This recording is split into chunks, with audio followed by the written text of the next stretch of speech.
Hello friends, आज हम बात कर रहे हैं 12th साइंस चैप्टर नंबर 6 के बारे में। हमने पिछले वीडियो लेक्चर में आपको मोशनल ईएमएफ के बारे में पढ़ाया और मोशनल ईएमएफ की formula E equal to minus बाउला BLV हमने डिराइव की। अब क्वेश्चन ये होता है कि ये मोशनल ईएमएफ जो बाउला है वो आप मैग्नेटिक फोर्स से डिफाइन कर सकते हैं। तो उसका आंसर है यस। देन 2 मार्कर क्वेश्चन ये आता है कि डिराइव मोशनल ईएमएफ बाउला इन मैग्नेटिक फोर्स टर्म। और अगर 3 मार्कर में आता है तब आपको दोनों फॉर्मूला डिराइव करनी है। जो पिछले वीडियो लेक्चर में हमने पढ़ा है वो वाली थियरम और ये वाली दोनों थियरम आपको डिराइव करनी पड़ेगी। देन सबसे पहले मैग्नेटिक फोर्स आपको पढ़ना पड़ेगा।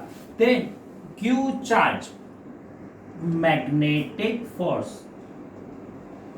फोर्स ऑन Q चार्ज पे मैग्नेटिक फोर्स कितना लगेगा, तो हमने आपको पढ़ा दिया है चैप्टर नंबर 4 में मैग्नेटिक फोर्स की formula F equal to QV cross B। Magnitude के बारे में बात करेंगे देन QVB साइन थीटा और मैक्सिमम वैल्यू होंगे then V and B are perpendicular. That means magnetic field के परपेंडिकुलर में V वेलोसिटी से कोई ऑब्जेक्ट को मूव कराते हैं तब उसका magnetic force F equal to QVB जितना लगेगा। देन ये मैग्नेटिक फोर्स में वर्क कितना लगेगा, वर्क की formula W equal to FD, F into L magnetic force into length, D के बदले एल रॉड जो है, एल लेंथ का जो हमने रॉड एज्यूम लिया है वो लेंथ एल लेंथ का रॉड पे कितना वर्क प्रोड्यूस होगा, तो ये वाला वर्क होगा। Then work become QVB into L. Then induce EMF और वर्क के बारे में हमने आपको पढ़ा दिया है कि बट वर्क की फॉर्मूला क्या है, W equal to E into Q। Induce EMF, additional EMF. Then induce EMF के बारे में बात करेंगे then E equal to we can write then answer will be W upon Q। ये Q वाली टर्म्स ऑपोजिट साइड चली गई, upon में चली गई। Then E equal to we can write QVBL upon Q, then induced EMF will be बाउला। वही वाली फॉर्मूला बाउला BLV जितनी प्रोड्यूस हो गई। तब हम कहीं पर भी मैग्नेटिक फोर्स के बारे में बात करेंगे तो वैसे भी वही वाली फॉर्मूला मिलती है। ऐसे क्या मालूम हुआ, आप कोई भी आपको फिर से फैराडे ड्रीम्स याद होनी चाहिए। फैराडे ड्रीम क्या थी, mechanical energy to electrical energy में कन्वर्ट। दैट मीन्स आप यू शेप की फ्रेम में ऐसे मोशनल नहीं प्रोड्यूस कर सकते। आप कोई भी फ्रेम में मैग्नेटिक फील्ड जहां पे होता है वहीं पर आप कोई भी ऑब्जेक्ट रखते हैं तो उसको जो इंड्यूस ईएमएफ प्रोड्यूस होगी वो बाउला फॉर्म की BLV फॉर्म की ही इंड्यूस ईएमएफ प्रोड्यूस होने वाली है। नाउ अब सेकंड वाली जो थियरम पढ़ाने जा रहे हैं वो है electrical power and mechanical power. Electrical power और मैकेनिकल पावर के बारे में 2 मार्कर थियरम है। आपको ये थियरी स्टार्ट करने से पहले फिर से फैराडे का ड्रीम हमने क्या बोला, फिर से वही वाला dream, mechanical energy to electrical energy में कन्वर्ट। नाउ मैकेनिकल मींस हम मूव कर रहे हैं, मोशन कर रहे हैं, some of energy use in mechanical form, उससे कन्वर्ट होके इलेक्ट्रिकल एनर्जी जनरेट होती है।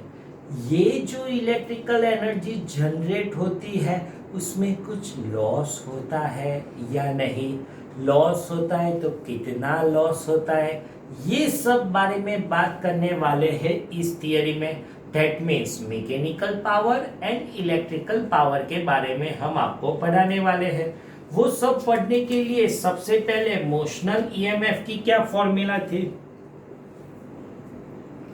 मोशनल ईएमएफ की formula E equal to BLV। Actual में माइनस बावला है, लेकिन हमने आपको थियरी में पढ़ा दिया है कि ओनली डिफाइन लेंस रूल्स, उसके अलावा कुछ भी डिफाइन नहीं करा है। दैट मीन्स यहाँ पे हम मैग्नीट्यूड के बारे में बात करेंगे, देन मैग्नीट्यूड पॉजिटिव बावला हो जाएगा। देन इंड्यूस करंट क्या मिलेगा, करंट की formula Ohm's law, I equal to E upon R, then E will be minus BLV upon R। अब से लेके चैप्टर नंबर 6, 7 और 8 रेजिस्टेंस की फॉर्मूला स्मॉल r अपने टेक्स्ट में लिखी है। क्यों स्मॉल r? हमने थर्ड चैप्टर में जो रेजिस्टेंस पढ़ाया वो रेजिस्टेंस R था।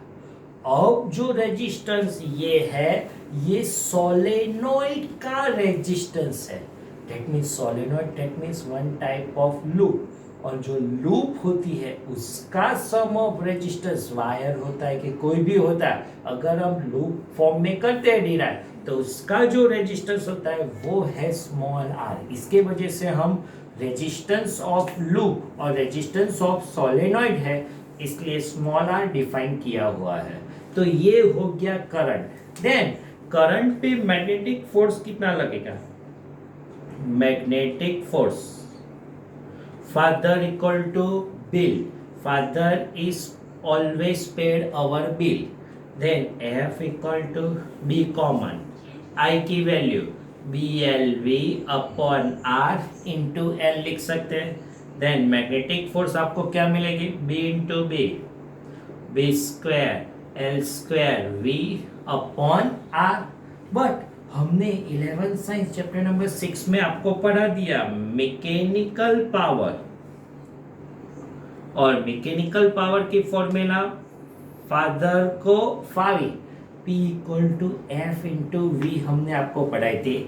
फोर्स वाले फॉर्मूला यूज करेंगे, देन क्या मिलेगा, B square L square V upon R into V लिखेंगे, B square L square V square upon R। That means क्या हुआ, हम जो मोशन कर रहे हैं वो मोशन से जो पावर जनरेट हुआ वो मैकेनिकल पावर हमने इतना यूज किया। अब ये पावर का हम कन्वर्ट करेंगे किस फॉर्म में, इलेक्ट्रिकल पावर के बारे में, और वो इलेक्ट्रिकल पावर कितना होगा। तो चैप्टर नंबर 3 इलेक्ट्रिकल पावर, और इलेक्ट्रिकल पावर की फॉर्मूला थी P equal to I square R। I square R heat में ट्रांसफर होने वाला पावर, जूल्स इफेक्ट, और ये हो गया I square R। But I equal to हमने डिराइव की हुई है फॉर्मूला I इक्वल टू बावला BLV अपॉन R लिख सकते हैं। Then put this value, then I B square L square V square upon R square into R आएगा, ये R cut, then electrical power will be B square L square V square upon R। Equation number 2। अब दोनों equation एक साथ देख सकते हैं कि इक्वेशन नंबर फर्स्ट जो मैकेनिकल पावर है B square L square V upon R, उतना ही इलेक्ट्रिकल पावर हो गया B square L square V square upon R।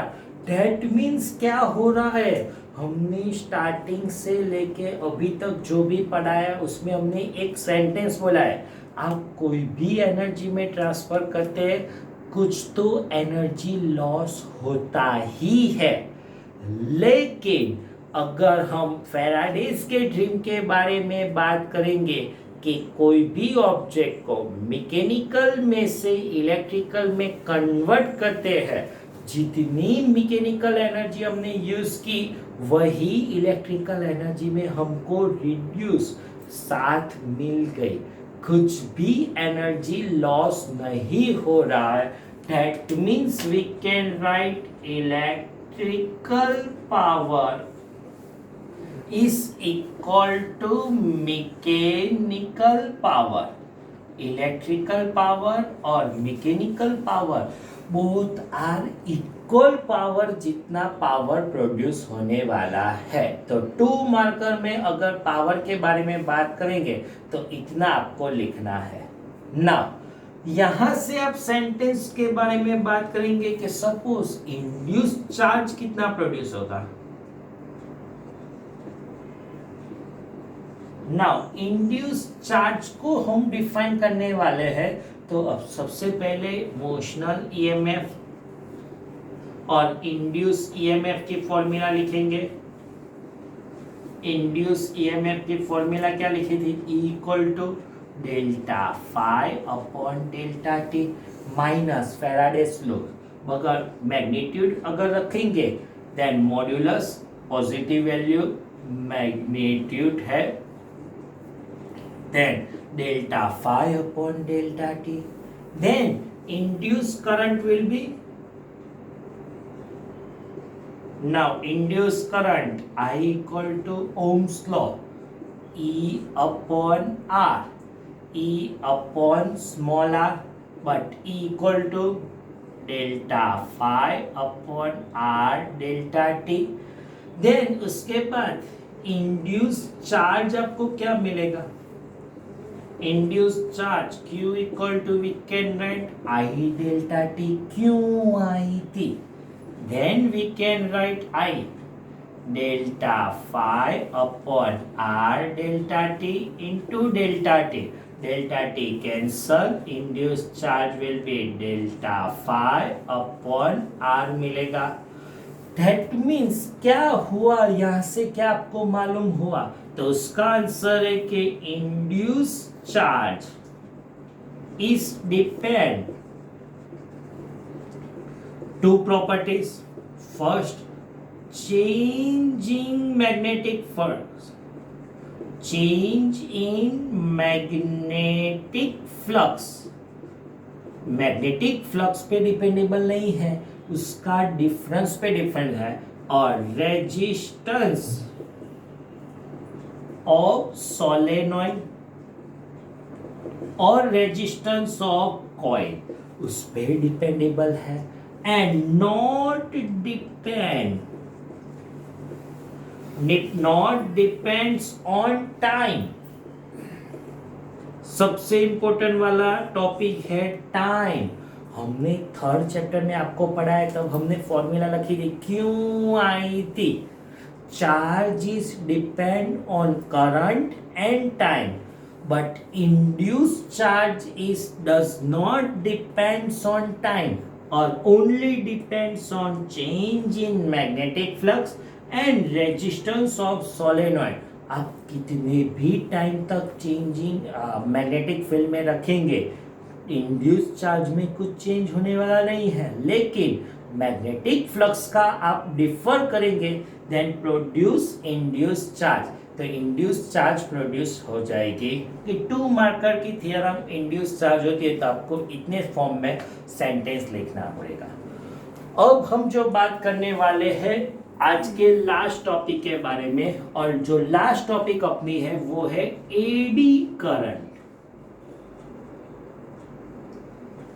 Eddy current, ये एडी करंट क्या है? तो सबसे पहले एग्जांपल, स्प्रेड करंट।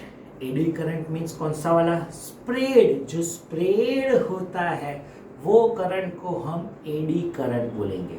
जो सिंपल करंट 3rd चैप्टर में हमने पढ़ाया।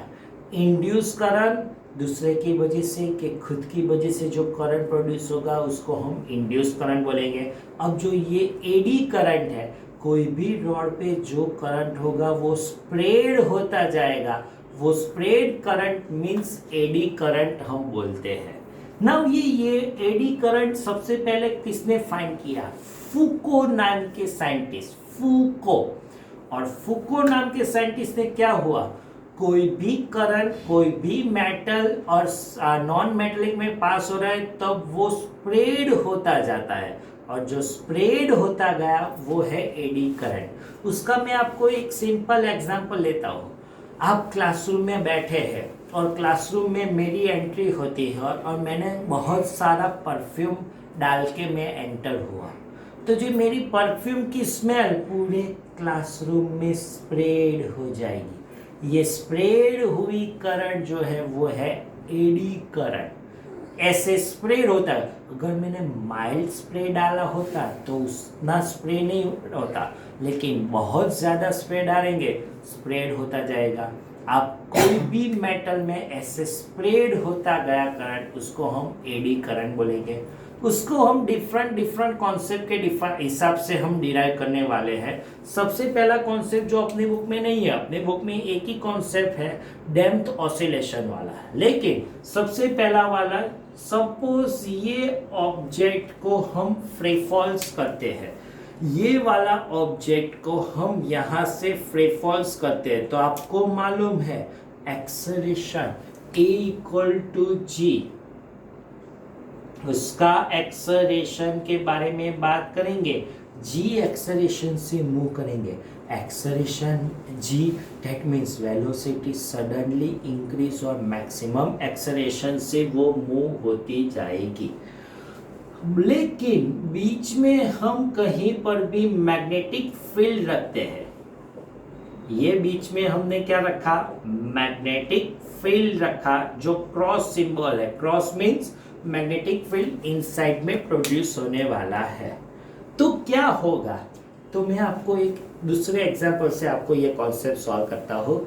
आप अपने घर में अपने जो टेरेस है उसमें चले जाइए, और उसमें चले जाने के बाद कोई भी एक पेपर है, वो पेपर को टेरेस से फ्री फॉल कीजिए, और एक पेन को फ्री फॉल कीजिए।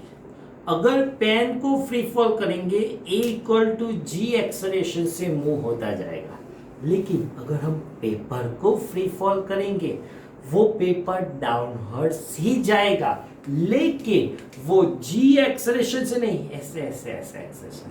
दैट मीन्स मिनिमम पाथ जो भी होगा वो ऐसे यू करते चला जाएगा, उसमें एक्सेलरेशन डिक्रीज होता जाएगा, और acceleration A less then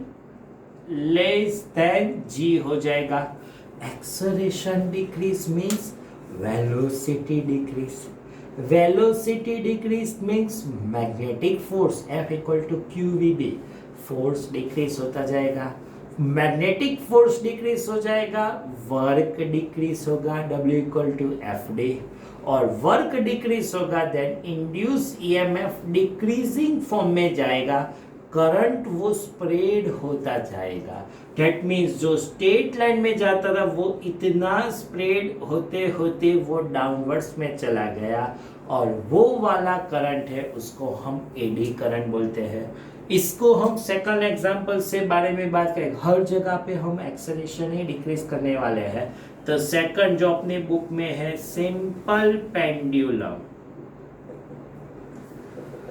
now ये सिंपल पेंडुलम किस फॉर्म में है, ये सपोज रिजिड बॉडी है, और यहाँ पे हम कोई भी आयन का स्फीयर रखते हैं। आयन स्फीयर को हम स्लाइड फोर्स लगा के मूव करते हैं। अगर सिंपल स्टूडेंट होते वो क्या बोलेंगे, ऑसिलेशन करेंगे। और हमने आपको 11 साइंस पढ़ा दिया, उसके बाद वाले कोई भी बोलेंगे, वो बोलेंगे सिंपल हार्मोनिक ऑसिलेशन होता जाएगा, एक्सेलरेशन G फॉर्म में खुद ही स्टेडी हो जाएगा। अब ये मोशन के टाइम पे यहाँ पे हम मैग्नेटिक फील्ड रखते हैं इस फॉर्म में, तब क्या होगा, मैग्नेटिक फील्ड्स में कॉन्सेप्ट से हम पढ़ने जाए तो क्या है, ये आयरन रॉड है और यहाँ पे हम मैग्नेट रखा हुआ है। मैग्नेट रखा होगा तो आयरन भी मैग्नेट भी कम हो जाएगा, मूव कर रहा है, मोशन मैकेनिकल एनर्जी हो रही है। तो ये जो यहाँ पे मूव होगा, अगर ये दोनों का एन पोल होगा रिपल्सिव लगेगा, और एन एस होगा अट्रैक्टिव लगेगा, और अट्रैक्टिव और रिपल्सिव दोनों फोर्स में उसका ऑसिलेशन डैम्प्ड होता जाएगा, और डैम्प्ड ऑसिलेशन से मूव करते डिक्रीज वन पोजीशन पे वो स्टेडी हो जाएगा। Means acceleration decrease, velocity decrease, और एक्सेलरेशन G से कम हो गया, डैम्प्ड वाला हो गया, और डैम्प्ड वाला ऑसिलेशन में प्रेड करंट होता जाए, EMF कम होगा, करंट स्प्रेड होता जाएगा, और जो स्प्रेड होगा उसको हम एडी करंट के बारे में बात करेंगे। ऐसे ही कोई भी ब्रेक्स आती है, आप लोगों को मालूम है आपके व्हीकल में जो सिंपल ब्रेक होती है ना, वो सिंपल ब्रेक इस फॉर्म में आती है, पूरा सर्कल आता है। लेकिन अगर हम डिस्क ब्रेक के बारे में बात करेंगे तो वही सर्कल ऐसे बॉक्स में आएगी। सिंपल, सब जगह पर सेम सिंपल नहीं होगा, ऐसे बॉक्स आएंगे, और ऐसे बॉक्स के कारण ऐसे होल्स होने वाले हैं। अब ये होल से क्या होगा, जो हम यहाँ पे मूव कर रहे हैं और यहाँ पे जो magnetic field, that means oiling, हमने यहाँ पे ऑयलिंग रखा है, तो ऑयलिंग पूरा का पूरा हर जगह पे जाएगा, और यहाँ से अगर हम एयर फ्रिक्शनल लगेंगे, आप कोई भी सिंपल ब्रेक लगाएंगे तो ब्रेक लगाएंगे, हर जगह पे एयर फ्रिक्शनल इक्वल लगेगा। लेकिन डिस्क ब्रेक में अगर हम बात करेंगे तो सम ऑफ एयर फ्रिक्शनल सरफेस पे, सम ऑफ एयर फ्रिक्शनल ज़्यादा हो गया inside surface inside, that means magnetic force decrease होता चला जाएगा, एक्सेलरेशन जी से कम होता चला जाएगा। हम ऐसे यो घूमने से चले रहे, अगर स्ट्रेट रोड होते हैं तो आप वेरी हाई स्पीड पे जाते हैं, लेकिन ऐसे कर्व रोड होता है तो आपको घूमना पड़ेगा, एक्सेलरेशन डिक्रीज होता जाएगा, और हम इजीली बहुत ही कम ब्रेक लगाते, कम फोर्स में हम कोई भी ऑब्जेक्ट को स्टेडी कर सकते हैं। ये डिस्क ब्रेक के बारे में मालूम है। और थर्ड वाली जो ब्रेक होती है वो एयर ब्रेक। एयर ब्रेक का कॉन्सेप्ट ये होता है कि उसमें यहाँ पे कुछ होता ही नहीं है, पूरा होल होता है, that means maximum air frictional inside में चला जाता है और सरफेस में बहुत ही कम फोर्स लगता है। इसलिए एफएफ सीरीज, फास्टेस्ट फ्यूरियस के सीरीज के बारे में, कि धूम सीरीज के बारे में कोई भी बाइक होता है उसमें एयर ब्रेक होती है, हम स्लाइड ब्रेक लगाते हैं, बाइक तुरंत स्टेडी होता है, या स्लाइड स्किट मारता है। और डिस्क ब्रेक में ये बॉक्स होते हैं, वो उसमें से क्या आएगा, फोर्स तो लगेगा, लेकिन वो स्किट हो जाने के बाद स्टेडी हो जाएगी, उसका एयर फ्रिक्शनल अपने खुद पे लग जाने के बाद हम आगे आ जाते हैं, दैट मीन्स स्किट होके हम गिर जाते हैं। और सिंपल ब्रेक में स्टॉप ही नहीं होती, किसी को उड़ा ही देना पड़ता है। ये सिंपल ब्रेक जो है वो एडी करंट में आता है, वही ट्रेन में लगती है।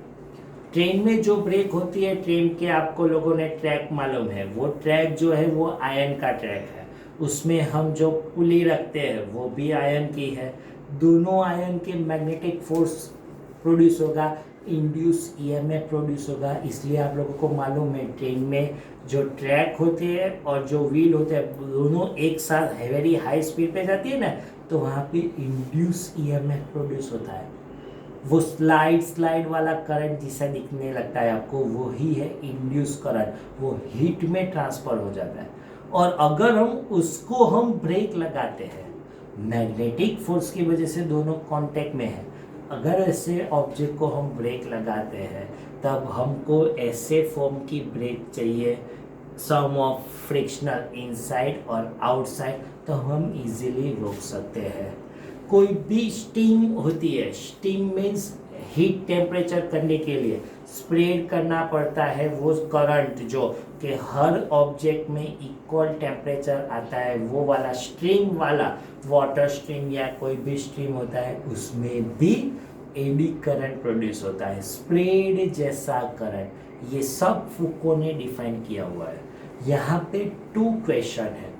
फर्स्ट जो क्वेश्चन है वो आपको यह है कि एक्सप्लेन एडी करंट, तब आपको ऐसे एग्जाम्पल और फूको के नाम के साथ पूरा करना है। लेकिन यूज ऑफ एडी करंट तो आपकी टेक्स्ट बुक में 4 यूज आपको लिखा है क्वेश्चन में, वही यूज लिखना है, ऊपर का एग्जाम्पल आपको नहीं लिखना है। तो आज के वीडियो लेक्चर में हम यहाँ तक रखते हैं। Thank you very much.